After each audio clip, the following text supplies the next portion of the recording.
And simply, it's a glass of apple juice on a table in front of a chair. And you got that, right? Basically, what I did was I just threw an apple on the chair. Just throw a straw coming out. Right. Yeah, a straw coming out of the apple. Yes. Yeah, right. So out of context, it's really hard for the brain to make sense of such a statement. But in the situation, in the context, it's really easy to understand how that works. And it makes perfect sense. It's not a strange sentence. It's a typical sentence a native speaker would use. Okay, here's a similar related speech, getting back to speech intention. Getting back to the former slide, meaning potential. What you have to do here, this is another exercise.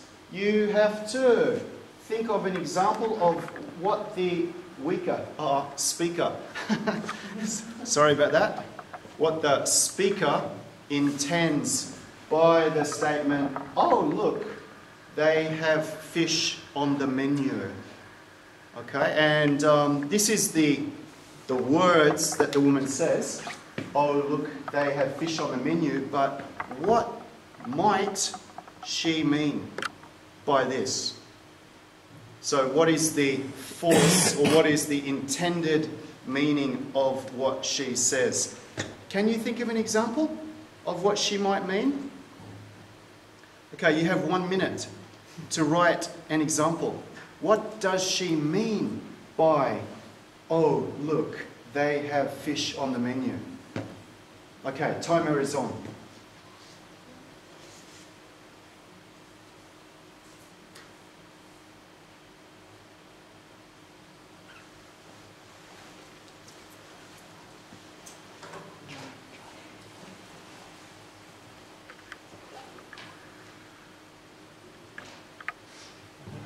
Turned into weaker. I wonder if that was the conversion. Probably not. It was probably a typo. Yeah.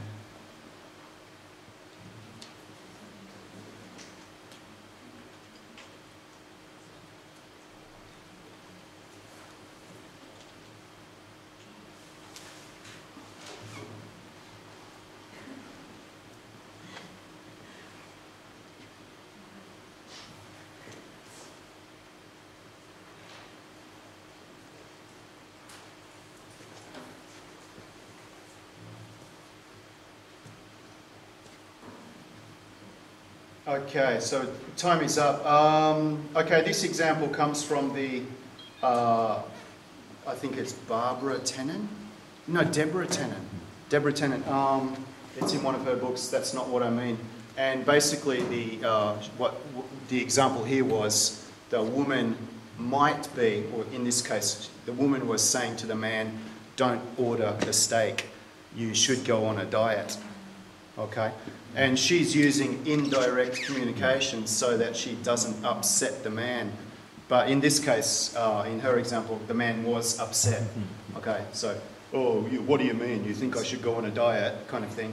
You're always, talking to me in that way. So the example here is that the speech, the force of the act was not contained in the language. The force of the speech was contained in the speaker's will or intention and the way that the speaker addressed that situation. Okay, so moving on to the second point of the SLA, second language acquisition theory. What does it mean to know a language? And typically it's divided up into these four components, which were defined by linguists Canal and Swank in the 1980s. And we see here, we started out a few minutes ago talking about language as a system, and the syntax, the lexicon, agency, and we have that at the top here, the language system. But if it's to know a language so that you can go into a restaurant and you can understand the person beside you saying they have fish on the menu, and you can understand contexts in real situations, you need more than just the language system. You need, the examples I gave you were, you need socio-cultural, but you also need discourse knowledge.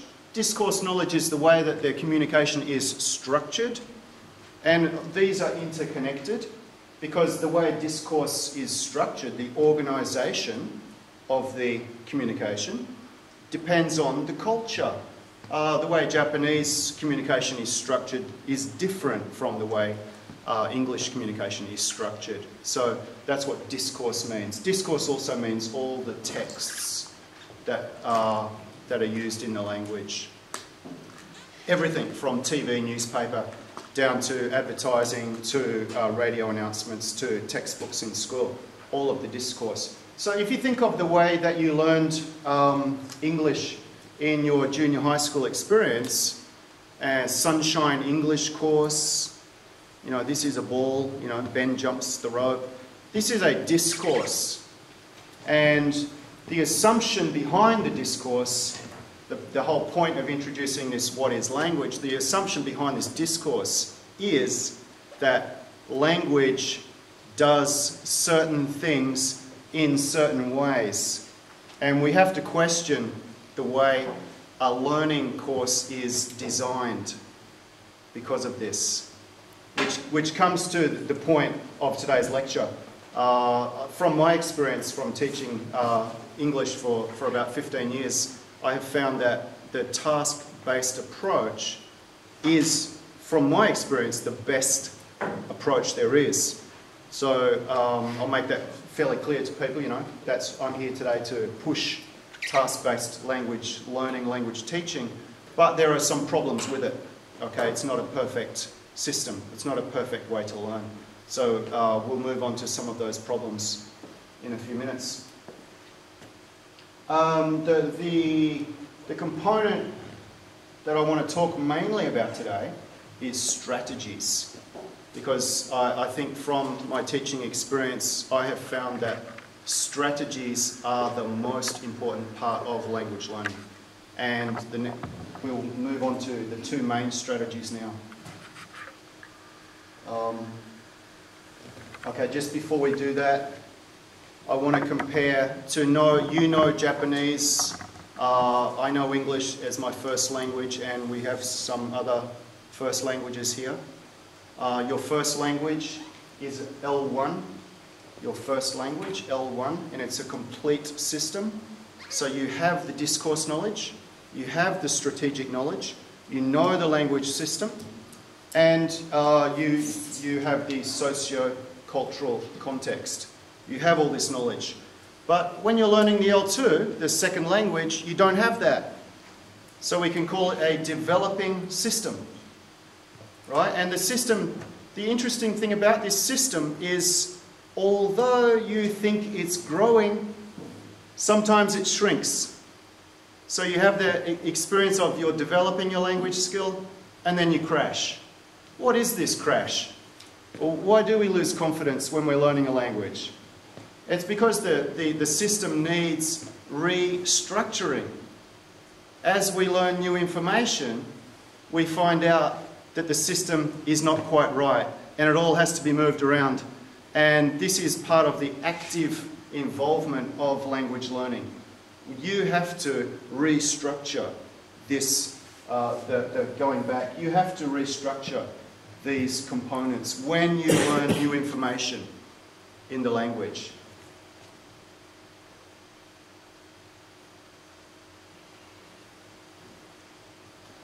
Okay, we'll move on to the third component of SLA, the question in SLA, how are languages learned? And this relates back to the last slide. When you are restructuring the L2 system, you do it through complete involvement in the language, using the language. And in linguistics, this is called deep processing. It's a little bit of a concept term, and I think the best way to understand the concept term, I'll go next to the next slide, is to say what deep processing isn't.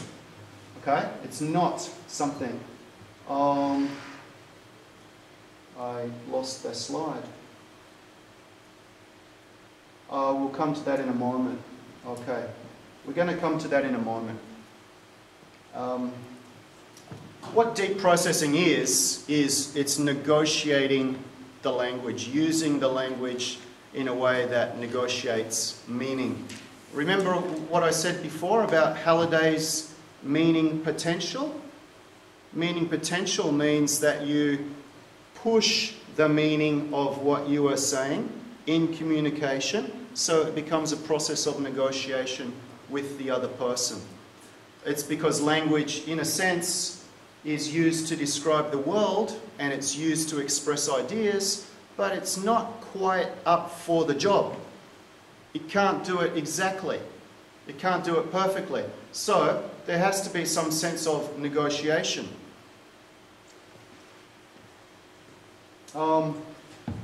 Hadley here expresses the important role of the active learner in this process. So if the person is asked to copy, for example, okay, please open your textbook, please look and copy, there is no deep processing whatsoever. It's just a matter of recognizing and repeating over here, wrote, what you have seen. So deep processing really means active restructuring, hypothesis testing, and evidence that the hypothesis is right during communication. Now, native speakers do not need to do this. This is why language learning is challenging and knowing a language is not so challenging. Native speakers do not need to do hypothesis testing when they speak, but language learners must. So there's the job of language learning is mentally, cognitively challenging for the learner. Okay, here's an example of what deep processing is not. Okay, so this is a good one. Okay,